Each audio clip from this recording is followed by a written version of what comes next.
أفتتصمو ساعتات ليتي كتما إيروساليم دكيسا خلا حدا عبي سبأي كابيتو وزأ إذا سبأي إزي ترى سبأي نفرن أما حبر سبأي هود أزيو زخبرن زفرحن سلطان زنبرو والكسفيو سمو نيقوديموس يبال إذا سمزي بقانقوا غريك أشنافي وينا يزبي عوت مالتيو نيقوديموس أفتتصلمات ليتي تشفافينو ناب حدا فولي ممهر يمرح نبره اتي نسو شتو زغبرو ناي دحنت برهان كافتي ليتي زبلص نبره ازي مغشازي تاريخ يوتو طرح زيكونس تاريخ دق سب زقيره عبي زررب استغبرلو مجمرتا نبره نيقوديموس من يو نمنت ايخ افت غزيتي كم عبي سب زتقس نيرو من چتاتنا نيقوديموس بسلست عبيتي انكيلات سلطان استحاضر سب منوارو ينغرونا هذا بهفتي نيقوديموس كافتم اب يروساليم زنبرو ازيوم هفتاما سبات حدا يونيرو كلاي بفلطت نصو فريساوي يونيرو فريساويان دما حق موسى بتنقاق زحلون زمهرون مهوراتيو نيقوديموس دما ممهر اسرائيل تفاهيلو زصواع ناي اوريت ليك نبره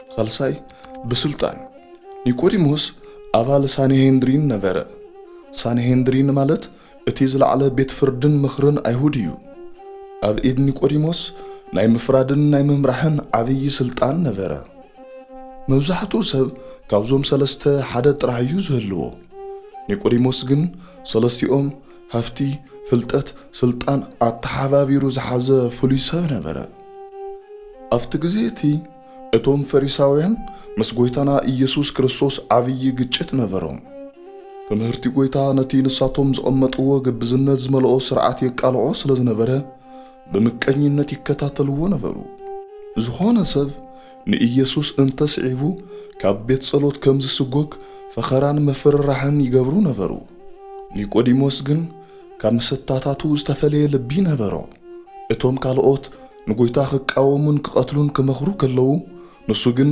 እቲ ጎይታ ዝገብሮ ዝነበረ ተአምራትን ትምህርትን بصمونا يكتاتل نبره أبلبو حدا حتو تفتره ازي ممهر زي كاب أملاخ انتو زي كوينو كميلو يو ازو غلو زغبر زلو بزوحات تمرامرتي مصحف قدوس نيقوديموس سلمنتاي بليتي كم زمص بزوح يزاربو اتوم كند مخنياتات دما ازي اتوم يوم حدا كاب كنتو داسين مرحا نيقوديموس عبي مرحي سلازخونه مزي ترى ممهر تباهيلو زصواع زلو مصيو كمهار مرأيو نخبرون سلطانون كتنكفو يخئليو زبل سقات كلاي كابتوم مصاررتو فريساويان نمحبا اتوم مسطاتاتو فريساويان نغويتا بصلئي يرئيو سلازنبرو مراحينا كنسو كميلو ناب صلائنا يخيد تباهيلو نخي نقفن كاف سلطانو نخي وردن فريحو نبره سالساي نصموان عمقوتن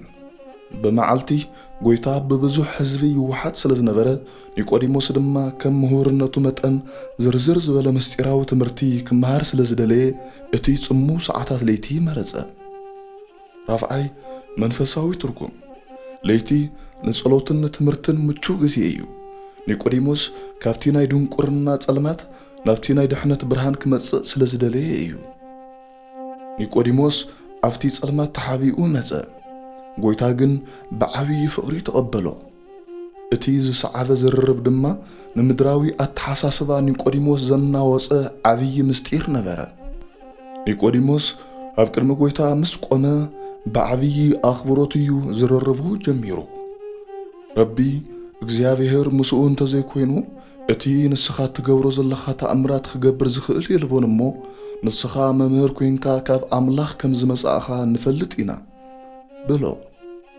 أستوعلو نيقوديموس نفلت إينا ايو زبلا ازي دما نسو طرح زيكونس كالوت مرحتي ايهودون بلبوم قويتا كاف أملاح مخانو يفلطو كم زنبرو يملكت نسو جن كافتون بمنكنينت لبوم زعاصو فريساويان تفليو نتي زرأيو حقي بأفو نممسكار استتبابع قنوع سب نبره قويتانا إيسوس كريستوس نتي نيقوديموس زقربلو ناي اخبرو سلامتا بمسغانا ايملسلون افكندو قطتا ናብቲ ንነፍሲ ኒቆዲሞስ ዘልያ ዝነበረ ዓብዪ ምስጢር ኣተወ። ብሓቂ እብለካ ኣለኹ ሰብ ዳግም እንተዘይተወሊዱ ንመንግስቲ ኣምላኽ ክርእያ ኣይኽእልን እዩ ብሎ። እዚ ቃል እዚ ንኒቆዲሞስ ከቢድ ድንገት እዩ ነይሩ። ንሱ ከም ምሁር መጠን መንግስተ ሰማያት ብስጋዊ ወለዶ ካብ አብርሃም ብምውላድ ወይ ድማ ሕጊ ሙሴ ብምሕላው ጥራሕ እትውረስ ይመስሎ ነበረ። ጎይታ ግን ስጋዊ ልደት ጥራይ እኹል ከም ዘይኮነ ሓዱሽ መንፈሳዊ ልደት ከም ዘድሊ ነገሮ። ኒቆዲሞስ ነቲ ጎይታ ዝበሎ ነገር ብስጋዊ ኣእምሮ ክትርጉምዎ ፈተነ። ሰብ ምስ ኣረገ ከመይሉ ክውለድ ይኽእል? ዳግማይ ናብ ማህፀነ ዲኡ ተመሊሱ ክውለድ ይኽእል ኢሉ ሓተተ። እዚ ሕቶ እዚ ኒቆዲሞስ ክሳብ ክንደይ ኣብቲ ምስጢር ገና ከም ዘይበጽሐ የርእየና። ጎይታ ግን ነቲ ምስጢር ዝያዳ ኣስፋሕ ኣቢሉ ገለጸሉ። ሰብ ካብ ማይን ካብ መንፈስን እንተዘይተወሊዱ ናብ መንግስቲ ኣምላኽ ክኣቱ ኣይኽእልን እዩ። ካብ ስጋ ዝተወልደ ስጋ እዩ፣ ካብ መንፈስ ዝተወልደ ድማ መንፈስ እዩ ብሎ። ኣብዚ እዩ እቲ ዓብዪ ምስጢረ ጥምቀት ዝተገልጸ። ጥምቀት ተራ ምሕፃብ ማይ ዘይኮነስ ብጸጋ መንፈስ ቅዱስ ካብ ኣምላኽ እንውለደሉ ውልድነት እንረኽበሉ ዓብዪ ምስጢር ምዃኑ ጎይታ ንኒቆዲሞስ ኣረድኦ። ኒቆዲሞስ ገና እናተገረመ እዚ ከመይሉ ክኸውን ይኽእል ምስ በለ ጎይታ ብፍቕሪ ዝመልኦ ተግሳጽ መለሰሉ። ንስኻ መምህር እስራኤል ክንስኻስ እዚ ነገር ዝዶ ኣይትፈልጥን ኢኻ ብሎ። ኒቆዲሞስ ዓብዪ ሊቅን መምህርን እዩ ነይሩ። ጎይታ ግን እቲ ናይ ሓቂ ፍልጠት ካብ ላዕሊ ካብ ኣምላኽ ዝመጽእ መንፈሳዊ ምርዳእ ምዃኑ ኣገንዘቦ። ኒቆዲሞስ ነቲ ተግሳጽ ብትሕትና ተቐበሎ። ካብቲ ዝነበሮ ዓብዪ ናይ መምህርነት ስልጣን ወሪዱ ከም ሓድሽ ተምሃራይ ኣብ እግሪ ጎይታ ተቐመጠ። እዚ ትሕትና እዚ ድማ ንኒቆዲሞስ ካብቶም ካልኦት ዕቢተኛታት ፈሪሳውያን ፈልዩ ናብ ብርሃን ዘምጽኦ። ኣብዚ ዝርርብ እዚ ጎይታ ነቲ ንሕና ሎሚ ብጥምቀት እንረኽቦ ጸጋ መሰረት ኣንጸፈ። ከምቲ ግዝረት ኣብ ብሉይ ኪዳን ምልክት ውሉድነት ዝነበረ ጥምቀት ድማ ኣብ ሓድሽ ኪዳን ናብ መንግስተ ሰማያት ንምእታው ቀንዲ መእተዊ ደገ ምዃኑ ኣረጋገጸ። ኒቆዲሞስ ኣብቲ ለይቲቲ ካብቲ ናይ ጸልማት ዓለም ናብቲ ናይ ድሕነት ብርሃን ክሰግር ዝኽእሎ መገዲ ረኸበ። ኒቆዲሞስ ካብቲ ምስጢራዊ ምብጻሕ ለይቲ ድሕሪ ምምላሱ ሕይወቱ ከም ቀደማ ክትከውን ኣይከኣለትን። እቲ ጎይታ ብዛዕባ ዳግም ልደትን ምስጢረ ጥምቀትን ዝነገሮ ቃል ኣብ ውሽጡ ልቡ እናተንተነ መጸ። ንሱ ከምቶም ካልኦት ፈሪሳውያን ብምንቀኝነትን ብትዕቢትን ልቡ ኣይዓጸወን። ኣብ ክንድኡ እቲ ዝረኣዮ ተኣምራትን ዝሰምዖ ትምህርትን እናመዛዘነ እምነቱ እናገደደ መጸ። ኒቆዲሞስ ካብቲ ግዜቲ ጀሚሩ ምስጢራዊ ደቀ መዝሙር ጎይታ ኾነ። ግዜ እናሓለፈ ምስ ከደ እቶም መራሕቲ ኣይሁድ ኣብ ልዕሊ ጎይታና ኢየሱስ ክርስቶስ ዝነበሮም ጽልኢ እናመረረ መጸ። ትምህርቲ ጎይታ ንህዝቢ ይስሕብ ስለ ዝነበረ ስልጣኖም ዝተንከፈ መሰሎ። ስለዚ ንጎይታ ንመሓዝን ንምቕታልን መደብ ኣውፅኡ። ኣብዚ ግዜ እዚ ኒቆዲሞስ ኣብ ማእኸል እቶም ንጎይታ ዝጸልኡ ዝነበሩ ሰባት ኮይኑ ሓደ ዓብዪ ውሳነ ክውስን ነበሮ። ሓደ መዓልቲ መራሕቲ ኣይሁድ ንጎይታ ንምእሳር ሓለውቲ ሰደዱ። እቶም ሓለውቲ ግን ትምህርቲ ጎይታ ሰሚዖም ከምዚ ሰብኣይ እዚ ገይሩ ዝተዛረበ ከቶ የልውን ብምባል ጥራሕ ኢዶም ተመልሱ። ፈሪሳውያን በዚ ተቖጥዑ። ንስኻትኩም እውን ዶ ተጋገኹም? ካብ መራሕቲ ወይስ ካብ ፈሪሳውያን ብኡ ዝኣመነ ኣለና ድዩ ብምባል ኣላገጹ። ኣብዚ ግዜ እዚ እዩ ኒቆዲሞስ ካብ ማእኸሎም ተንሲኡ እቲ ዘይተጸበይዎ ሕቶ ዘቕረበሎም። ሕግናስ ሰብ ከይሰምዐ እንታይ ከም ዝገበረ ከይፈለጠ ይፈርደሉ ድዩ በሎም። እዚ ቃል እዚ ንኒቆዲሞስ ቀሊል ኣይነበረን። ከም ሓደ ዓብዪ መራሒ መጠን ነቲ ንሳቶም ብጽልኢ ዝፈረድዎ ፍርዲ ብሕጊ ሙሴ ጠቒሱ መለሰሎም። እቶም መሰታታቱ ፈሪሳውያን ብመልሲ ኒቆዲሞስ ሰንበዱ። ንዕኡ ንምውራድ ድማ ንስኻኸ ካብ ገሊላ ዲኻ? ነቢይ ካብ ገሊላ ከም ዘይትስእ መርምር እሞ ድማ ረአ ብምባል ኣላገጽሉ። ኒቆዲሞስ ግን በቲ ላግጽኦም ኣይሰንበደን። እቲ ምስጢራዊ ደቀ መዝሙርነት ናብ ናይ ሓቂ ምስክርነት ዝተለወጠሉ ናይ መጀመርታ መድረኽ እዚ ነበረ። ንሱ ካብቲ ለይቲ ዝመጸሉ ስጋኣት ወፂኡ ኣብ ቅድሚ መራሕቲ ሃገር ንሓቂ ክጣበቕ ጀመረ። ካብዚ ዝርርብ ኒቆዲሞስ እዚ እንመሃሮ ዓብዪ ቁም ነገር ኣሎ። ሓቅን ፀሓይን ፈሪሕኻ ምንባር ከም ዘይከኣል እዩ። ንሱ ኣብ ማእኸል ጸላእቲ ኮይኑ ንሓቂ ምምስካር ከም ዘድሊ ኣርእዩና። ክርስትና ብስቱር ጥራሕ ዝተሓዝ ዘይኮነስ ግዚኡ ክበጽሕ ከሎ ብትብዓት ዝግለጽ ህይወት ምዃኑ ኒቆዲሞስ ኣብነት ኮነና። እቲ ኒቆዲሞስ ብለይቲ ተሓቢኡ ዝጀመሮ ናይ እምነት ጉዕዞ ኣብቲ ኣዝዩ ጸልማት ዝኾነ ሰዓት ስቕለት ዝለዓለ ጠርዙ በጽሐ። ጎይታና ኢየሱስ ክርስቶስ ኣብ መስቀል ተሰቒሉ ቅድስቲ ነፍሱ ካብ ቅዱስ ስግኡ ምስ ፈለየ እቲ ኩነታት ኣዝዩ ዘፍርሕን ዘሰቅቕን ነበረ። እቶም ብመዓልቲ ኣይንርሕቐካን ዝብሉ ዝነበሩ ደቀ መዛሙርቲ ተበታቲኖም ኣብ ዝነበሩሉ ግዜ ኒቆዲሞስ ግን ካብቲ ምስጢራዊ ደቀ መዝሙርነት ወፂኡ ናይ ቁርፂ መዓልቲ ደቀ መዝሙር ምዃኑ ኣመስከረ። ኒቆዲሞስ ኣብቲ ኣይሁድ ሰልጠኑሉን ጎይታ ተዋሪዱ ኣብ ዝተሰቐለሉን ሰዓት ብትብዓት ኣብ እግሪ መስቀል ተረኽበ። ኒቆዲሞስ ነዚ ናይ ክብሪ ስራሕ እዚ በይኑ ኣይነበረን። ምስኡ ሓደ ካልእ ምስጢራዊ ደቀ መዝሙር ዝነበረ ዮሴፍ ኣርማትያስ ተጸምበሮ። እዚኦም ክልተ ዓበይቲ ሰባት ስልጣኖምን ክብሮምን ከይዓገቶም ስጋ ጎይታ ብኽብሪ ንምቕባር ወሰኑ። ዮሴፍ ኣርማትያስ ስጋ ጎይታ ንምውራድ ካብ ጲላጦስ ፍቓድ ክሓትት ከሎ ኒቆዲሞስ ድማ ነቲ ንስጋ ጎይታ ዝኸውን ክቡር ምድላው የዳሉ ነበረ። እዚ ተግባር እዚ ኒቆዲሞስ ነቲ ንዕኡ ዝረኸበ ንዓይ እውን ይርከበኒ ዝብል ናይ ትብዓት ቃል ብግብሪ ዘርኣየሉ እዩ። ኒቆዲሞስ ንጎይታ ዝነበሮ ፍቕሪ ብዘርኣዮ ልግሲ እውን ይግለጽ እዩ።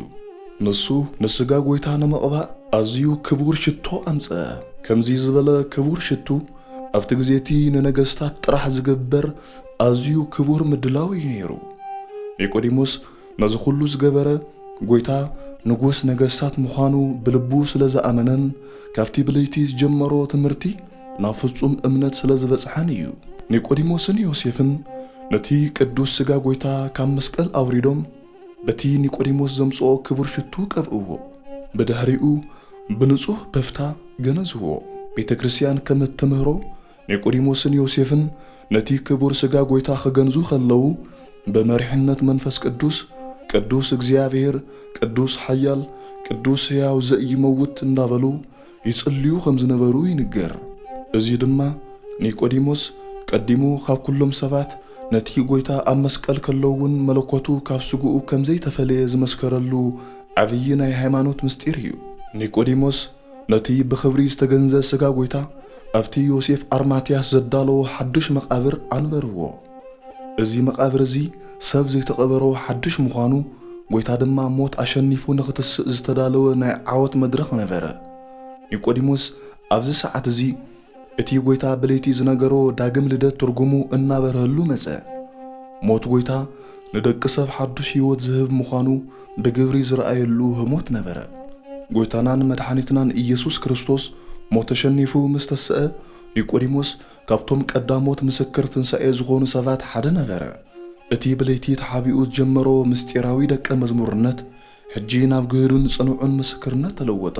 ኒቆዲሞስ ድሕሪ ትንሣኤ ኣነ ደቀ መዝሙር ክርስቶስ እየ ኢሉ ኣብ ኣደባባይ ክዛረብ ኣይሓፍረን። እቲ ጎይታ ብለይቲ ዝነገሮ ካብ ማይን መንፈስን ምውላድ ዝብል ትምህርቲ ሕጂ ብጥምቀት ተቐቢሉ ውሉድ ኣምላኽ ኮነ።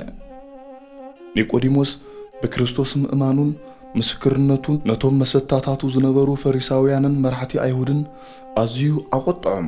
ንሳቶም ኒቆዲሞስ ከምዚ ዝበለ ዓብዪ መራሒ ክንሱ ከመይሉ ሰዓቢ እቲ ዝሰቐልናዮ ሰብ ይኸውን ብምባል ጸልእዎ። ብሰንኪ እምነቱ ድማ ካብቲ ዝነበሮ ናይ ሳንሄድሪን ስልጣንን ካብ ምኩራብን ኣውፅእዎ። ንኒቆዲሞስ ግን ስልጣኑን ሃፍቱን ካብ ፍቕሪ ክርስቶስ ኣይዓገቶን። ኣብ ክንድኡስ እቲ ዓለማዊ ክብሩ ንክርስቶስ ኢሉ ሓደገ። ኒቆዲሞስ ካብ ከተማ ኢየሩሳሌም ምስ ተሰጎገ ናፍቲ ሓደ ካልእ ምሁርን ቅኑዕን ሰብ ዝነበረ ቅዱስ ገማልያል ከደ። ቅዱስ ገማልያል እውን ደቀ መዝሙር ጎይታ እዩ ነይሩ። ኒቆዲሞስ ክሳብ ዕለተ ሞቱ ኣብቲ ገማልያል ዘዳለወሉ ቦታ ብጸሎትን ብትምህርትን ጸኒዑ ነበረ። እዚኦም ክልተ ዓበይቲ ምሁራት ኦሪት ሕጂ ግን ተምሃሮ ወንጌል ኮይኖም ንህዝቢ ክርስቶስ እናገልገሉ ናይ መወዳእታ ህይወቶም ኣሕለፉ። ኒቆዲሞስ ኣሸናፊ ከም ስሙ ንዓለምን ንፈተናን ኣሸኒፉ ብኽብሪ ዓረፈ። ኦርቶዶክሳዊት ተዋህዶ ቤተ ክርስቲያን ነዚ ዓብይ አቦ ታሪኹን እምነቱን ንምዝካር ኣብቲ 55 መዓልትታት ዝጽወም ዓብይ ጾም ሻውዓይ ሰንበት ብስሙ ተሰሚዮ። ኣብዚ ሰንበት እዚ እቲ ኒቆዲሞስ ምስ ጎይታ ዝገበሮ ዝርርብ ይንበብን ይትርጎምን። ቅዱስ ያሬድ እውን ሆረ ሃቤሁ ዘስሙ ኒቆዲሞስ ዘስሙ ሰብ ናብኡ ከደ እናበለ ብዜማ ነቲ ታሪኽ የድምቆ። ካብ ህይወት ኒቆዲሞስ እንመሃሮም ቀንዲ ነጥብታት ሓደ ትሕትና፣ ዓብይ መምህርን ሃፍታምን ክንስኻ ብዘይ ፍልጠት ንኸይትመውት ብትሕትና መምሃር ከም ዘድሊ። ካልኣይ ትግሃት፣ መዓልቲ ብስራሕ ዓለም እንተተጸመድካ እኳ ንነፍስኻ ዝኸውን ምግቢ ካብ ምድላይ ኣይትብኮር። ሳልሳይ ትብዓት፣ እምነት ብተግባር ዝግለጽ ኣብ ግዜ መከራ እዩ። ኣብ እግሪ መስቀል ምኽባር ስጋ ጎይታ ካብ ኩሉ ዝዓበየ ምስክርነት እዩ። ራብዓይ ለውጢ፣ ኒቆዲሞስ ካብቲ ፈሪሑ ብለይቲ ዝመጸሉ ህሞት ናፍቲ ብትብዓት ስጋ ጎይታ ዝቐበረሉን ክሳብ ሞት ዝጸንዓሉን ደረጃ ምዕባዩ ንነፍሲ ወከፍና ዝተዋህበ ተስፋ እዩ። ኒቆዲሞስ ሎሚ እውን ምስክርና እዩ። ንሕና እውን ከም ኒቆዲሞስ ካብቲ ናይ ጸልማት ዓለም ወፂና ናብቲ ዘይጠፍእ ብርሃን ክርስቶስ ንምጻእ። ወስብሐት ለእግዚአብሔር።